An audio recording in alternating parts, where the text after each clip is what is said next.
Hi all, അസ്സലാമു അലൈക്കും. Welcome back to Silna's kitchen. ഇന്നത്തെ റെസിപ്പി ബീഫ് വെച്ചിട്ട് നല്ല ഒരു കിടിലൻ ടേസ്റ്റി ആയിട്ടുള്ള ഒരു അടിപൊളി വെറൈറ്റി പലഹാരത്തിൻ്റെ റെസിപ്പിയാണ്. ഭയങ്കര സിമ്പിളാണ് തയ്യാറാക്കി എടുക്കാനായിട്ട്. നല്ല ടേസ്റ്റി ആയിട്ടുള്ള ഒരു അടിപൊളി പലഹാരമാണ്. മാവ് കുഴയ്ക്കോ പരത്തോ ഒന്നും ചെയ്യാതെ തന്നെ നല്ലൊരു അടിപൊളി എളുപ്പത്തിലുള്ള പലഹാരമാണ്. അപ്പോൾ ഇതെങ്ങനെയാണ് തയ്യാറാക്കിയെന്ന് അറിയാനായിട്ട് വീഡിയോ സ്കിപ്പ് ചെയ്യാതെ മുഴുവനായിട്ടൊന്ന് കണ്ടു നോക്കണേ. റെസിപ്പിയിലോട്ട് കിടക്കുന്നതിന് മുമ്പായി സിൽനാസ് കിച്ചൺ ചാനൽ ആദ്യമായിട്ട് കാണുന്നവരാണെങ്കിൽ പ്ലീസ് ഒന്ന് സബ്സ്ക്രൈബ് ചെയ്തേക്കണേ.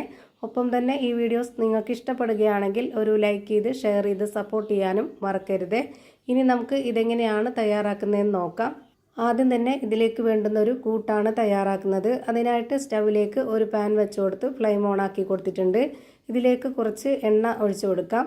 എണ്ണ നല്ല പോലെ ഒന്ന് ചൂടായിട്ട് വരുന്ന സമയത്ത് ഇതിലേക്ക് ഒരു 2.5 സവോള ചെറുതായിട്ട് കട്ട് ചെയ്തിട്ടുള്ളതാണ് ഇതിലേക്ക് ഇട്ട് കൊടുക്കുന്നത്. പിന്നെ ഇതിലേക്ക് വേണ്ടത് 2 തക്കാളിയാണ്. ആ ഒരു 2 തക്കാളിയും നല്ല പോലെ പൊടി പൊടിയായിട്ടാണ് അരിഞ്ഞെടുത്തിട്ടുള്ളത്. പിന്നെ ഇതിലേക്ക് 2 പച്ചമുളക് കട്ട് ചെയ്തതും ഇട്ട് കൊടുക്കുന്നുണ്ട്.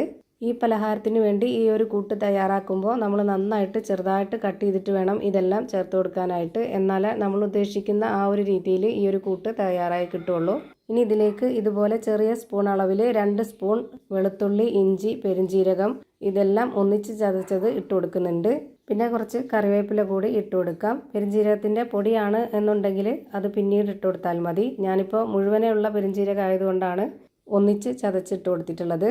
ഇനി ഇത് നന്നായിട്ടൊന്ന് ഇളക്കി കൊടുത്ത ശേഷം ഒരു 2 മിനിറ്റ് അടച്ചു വെച്ച് വേവിച്ചെടുക്കാം. നല്ല പോലെ കുഴഞ്ഞു പോകേണ്ട ആവശ്യമില്ല. അതുകൊണ്ടാണ് ഈ ഒരു ഉള്ളിയും തക്കാളിയും എല്ലാം ഒന്നിച്ചിട്ട് കൊടുത്തിട്ട് ഇതുപോലെ ചെയ്തെടുക്കുന്നത്. അല്ലാതെ നല്ല പോലെ കുഴഞ്ഞു കിട്ടാനാണെന്നുണ്ടെങ്കിൽ എല്ലാം സെപ്പറേറ്റ് ഇട്ടിട്ട് വേവിച്ചെടുക്കേണ്ടി വരും. ഇനി ഞാൻ ഇതിലേക്ക് ഇട്ട് കൊടുക്കുന്നത് മിക്സിയുടെ ചെറിയ ജാറിൽ ക്രഷ് ചെയ്തെടുത്തിട്ടുള്ള ബീഫാണ്. ബീഫ് നമ്മൾ സാധാരണ ഉപ്പും കുരുമുളകും മഞ്ഞൾപ്പൊടിയൊക്കെ ഇട്ടിട്ട് വേവിച്ചെടുത്തിട്ടുള്ള ആ ഒരു ബീഫാണ്. അതല്ലാന്നുണ്ടെങ്കിൽ നമ്മുടെ കറികളിൽ ബാക്കി വരുന്ന പീസായാലും മതി. എന്തായാലും ഒന്ന് വേവിച്ചെടുത്തിട്ടുള്ള ബീഫാണ് ഒന്ന് ക്രഷ് ചെയ്തെടുത്തിട്ട് ഇതിലേക്ക് ഇട്ട് കൊടുക്കേണ്ടത്. ഇനി ഇതുപോലൊരു സ്പൂൺ അളവിൽ 2 സ്പൂൺ മീറ്റ് മസാല ഇട്ട് കൊടുത്തിട്ടുണ്ട്. പിന്നെ 1 സ്പൂൺ അളവിൽ മുളക് പൊടി, 1 നുള്ള് ഗരം മസാലപ്പൊടി, 1/4 സ്പൂൺ അളവിൽ മഞ്ഞൾപ്പൊടി, ആവശ്യത്തിനുള്ള ഉപ്പ് ഇതെല്ലാം കൂടെ ഇട്ട് കൊടുത്ത ശേഷം ഇതുപോലെ നന്നായിട്ടൊന്ന് ഇളക്കി യോജിപ്പിച്ച് കൊടുക്കാം.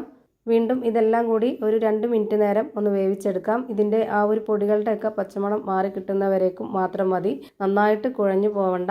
2 മിനിറ്റിന് ശേഷം ഞാനിത് തുറന്ന് നോക്കുന്നുണ്ട്. ഇപ്പോൾ ദാ കറക്റ്റ് പരുവത്തിന് വെന്ത് കിട്ടിയിട്ടുണ്ട്. ഇത്രയും മതി. ഇനി ഇതിൽ കൂടുതൽ വേവിച്ചെടുക്കേണ്ട ആവശ്യമില്ല. ഒട്ടും വെള്ളമൊന്നും ഒഴിച്ചു കൊടുക്കാതെ എണ്ണയിൽ മാത്രം കിടന്ന് വേവിച്ചെടുക്കണം. ഇത് നല്ല ഡ്രൈ ആയിട്ട് വേണം ഇരിക്കാൻ. അതുപോലെ തന്നെ ഇതിൽ വെള്ളം ഊറി വരുന്നുണ്ടെങ്കിൽ തന്നെ അത് വറ്റിച്ച് വേണം എടുക്കാനായിട്ട്. ഇപ്പോൾ ഞാനിതിൻ്റെ ഫ്ലെയിം ഓഫാക്കി കൊടുത്തിട്ട് ഇതൊന്ന് മാറ്റി വയ്ക്കുന്നുണ്ട്. അടുത്തതായിട്ട് ഒരു കാര്യം കൂടി ചെയ്യാനുണ്ട്.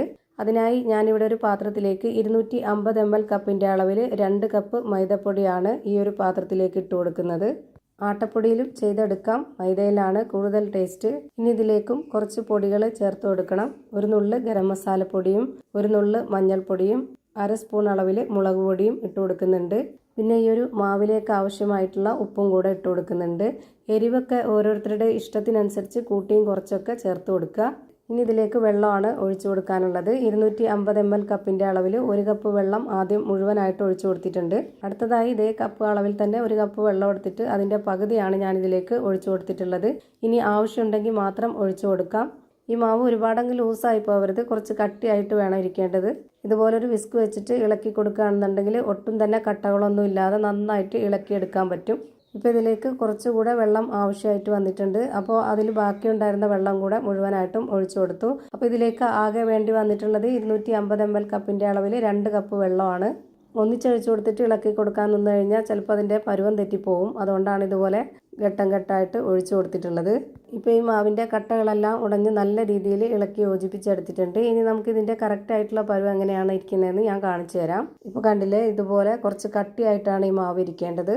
അടുത്തതായിട്ട് നമ്മൾ നേരത്തെ റെഡിയാക്കി വെച്ചിട്ടുള്ള ആ ഒരു കൂട്ട് നമുക്കിഷ്ടമുള്ള ഏതെങ്കിലും ഒരു ഷേപ്പിൽ തയ്യാറാക്കി എടുക്കണം. അതിനുവേണ്ടി ഞാനിവിടെ കൈ രണ്ടൊന്ന് നനച്ചെടുത്തിട്ടുണ്ട്. എന്നിട്ട് ഇതിൽ നിന്ന് കുറച്ചെടുത്തിട്ട് ഇതുപോലെ ഒന്ന് ബോൾസ് ആക്കി എടുത്തതിന് ശേഷം ചെറുതായിട്ടൊന്ന് പ്രസ് ചെയ്തെടുക്കുന്നുണ്ട്. ഇതുപോലെ ചെറിയ ചെറിയ അളവിലാണ് ഞാനിപ്പോൾ ഇത് ഫ്രൈ ചെയ്തെടുക്കാനായിട്ട് പോണത്. ഇതേ ഷേപ്പിൽ തന്നെ റെഡിയാക്കി എടുക്കണമെന്നില്ല. ഓരോരുത്തർക്കും ഏത് ഷേപ്പിലാണോ വേണ്ടത് ആ ഒരു ഷേപ്പിൽ റെഡിയാക്കി എടുക്കാവുന്നതാണ്. ഇനി വീണ്ടും നമ്മൾ ഇതുപോലെ എടുത്ത് ചെയ്യണമെന്നുണ്ടെങ്കിൽ കൈ ഒന്നുകൂടി നനച്ചെടുക്കാം. എന്നിട്ട് വീണ്ടും അതിൽ നിന്ന് കുറച്ച് എടുത്തിട്ട് ഇതിൽ കൈയുടെ ഉള്ളിൽ വെച്ചിട്ട് ഒന്ന് ബോൾസ് ആക്കി എടുത്തിട്ട് ഇതുപോലെ ഒന്ന് ചെറുതായിട്ടൊന്ന് പ്രസ് ചെയ്ത് കൊടുത്ത് ഈ ഒരു ഷേപ്പിൽ റെഡിയാക്കി എടുക്കാം. ഇനി നമ്മൾ റെഡിയാക്കി വെച്ചിട്ടുള്ള ആ ഒരു മാവിലേക്ക് ഈ ഒരു കൂട്ട് ഇട്ട് കൊടുക്കുക. എന്നിട്ട് നമ്മൾ അതിന് മുകളിലേക്ക് കൂടി കുറച്ച് മാവ് എടുത്ത് ഒഴിച്ചു കൊടുത്തതിന് ശേഷം നേരെ ഇതങ്ങ് എടുത്ത് ചൂടായി വന്ന എണ്ണയിലേക്ക് ഇട്ട് കൊടുക്കുക. അങ്ങനെ എല്ലാം ഞാൻ അതേപോലെ ചെയ്തിട്ട് ഈ ഒരു പാനിൽ ഇട്ട് കൊടുക്കുന്നുണ്ട്. ഭയങ്കര സിമ്പിളായിട്ട് തയ്യാറാക്കിയെടുക്കാൻ പറ്റുന്ന ഒരു പലഹാരമാണ്. നല്ല ടേസ്റ്റുമാണ് കഴിക്കാൻ വേണ്ടിയിട്ട്. ഇതേപോലെ ബീഫിൽ മാത്രമല്ല ചിക്കനിലോ മട്ടനിലോ ഏതിൽ വേണമെങ്കിലും ചെയ്തിട്ടെടുക്കാവുന്നതാണ്.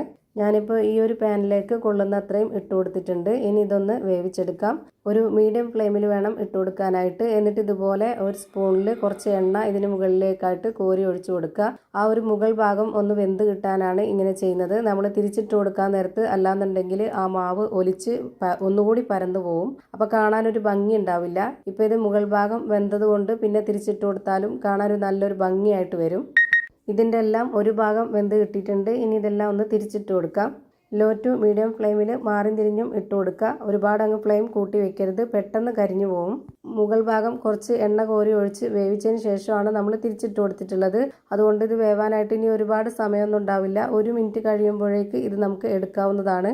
ഇപ്പോൾ ഇതെല്ലാം 2 ഭാഗവും വെന്ത് കിട്ടിയിട്ടുണ്ട്. ഇനി നമുക്ക് എണ്ണയിൽ നിന്ന് കോരി മാറ്റാം.